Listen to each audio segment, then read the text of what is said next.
Good afternoon, ladies and gentlemen, competitors and judges, and other esteemed guests of CEC 2011. My name is Jamie Hobson, and I'm here part of the Conestoga College Senior Design Team. We're really excited to be here this year because, as some of you may or may not know, our program was only actually accredited this fall, and this has been our first opportunity to compete at both the provincial and now national level of this engineering competition. I'm here with my teammates David Timmerman, Ian Hillier, and Brian Montgomery-Wilson. So first we're going to go over what we heard from all the judges. Everyone loved us, from our presentation to our testing, and they're really crossing fingers for us to win. So that felt good, knowing that that other people saw the quality in our work and believed that we should have it. So. Senior design is actually the more difficult of all of the competition because it is an 8 to 10 hour design period. For we're doing 10 hours where they're given a problem that they have to solve that has to do with more technical aspects than, say, junior design, and they're given more heavy-duty material that they get to work with. So for senior design this year, the design is a movable bridge that's fully automated to detect an incoming boat, open in time, let the boat through, and then close, all automated. Yesterday we were given the design briefing, and then we had 10 hours to design our solution, build our solution, and write a presentation. We split off into two groups. Myself and David worked on the mechanical side, which was actually building the bridge and the racing mechanism, whereas Ian and Brian, who are a bit more suited to the electrical side, started to design the circuit. In the initial brainstorming, we came up with multiple ideas. I think we should have been a bit more decisive. Even though we had 10 hours, we were working up to the last second.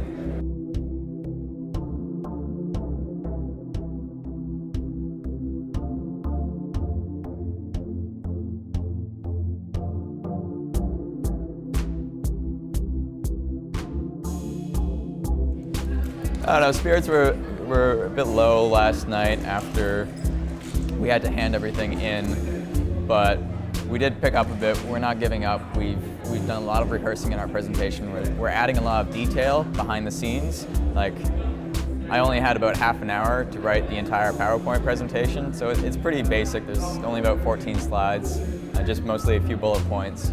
And what we did last night was we went over those and we developed more stuff we talk about, and then when we present it, it's going to be all us explaining stuff in more detail, and we hope that that'll be enough since we didn't have time to make a really good presentation. But really, simpler is better, and it shows we know what we're talking about.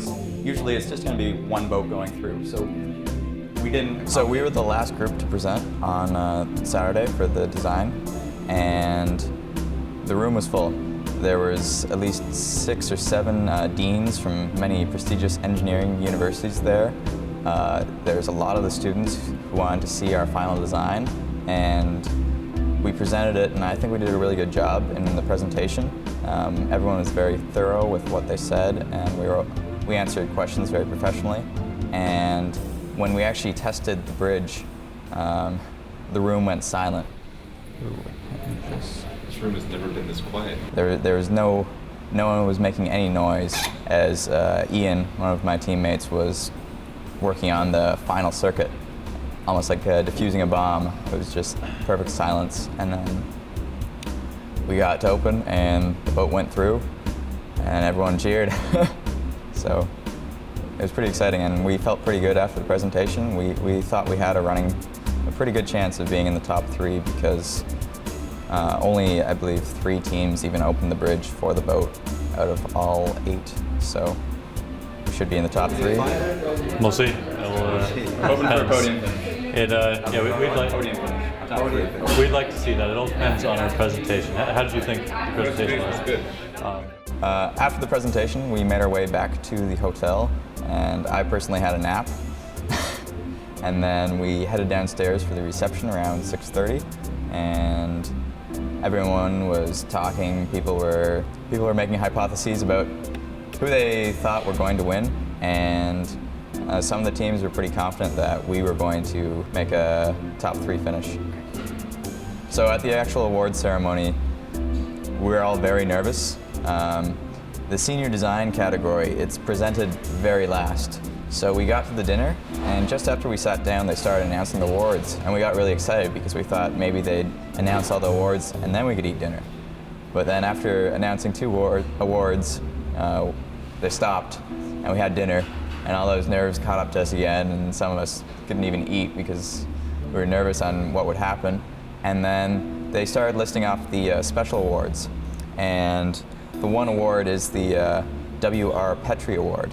And they started describing it and saying how it's for engineering innovation, the top team in all 6 categories. And then, out of the blue, our name gets called up. And we were completely unprepared for this. We didn't expect to win whatsoever, and it was amazing. We went up there and we collected our award, and then we came back and thought, now we just have to win the Senior Design Award. And everyone was cheering, everyone was clapping, it was great. So then we continued to have dinner, and finally the Senior Design category came up, and they announced the 3rd place, and it wasn't us. And then they announced the 2nd place, and in the back of my head, I'm hoping that we didn't get 2nd place, because that would mean we would have gotten 1st. But then they did call our name, and we ended up with 2nd place in the Senior Design category. But I'm very satisfied with that result, considering the night before we thought all hope was lost.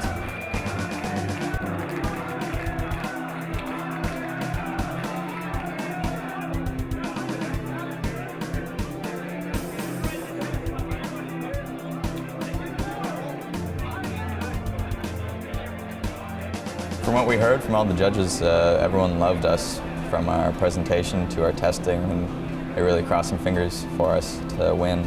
So that felt good, knowing that that other people saw the quality in our work and believed that we should have it.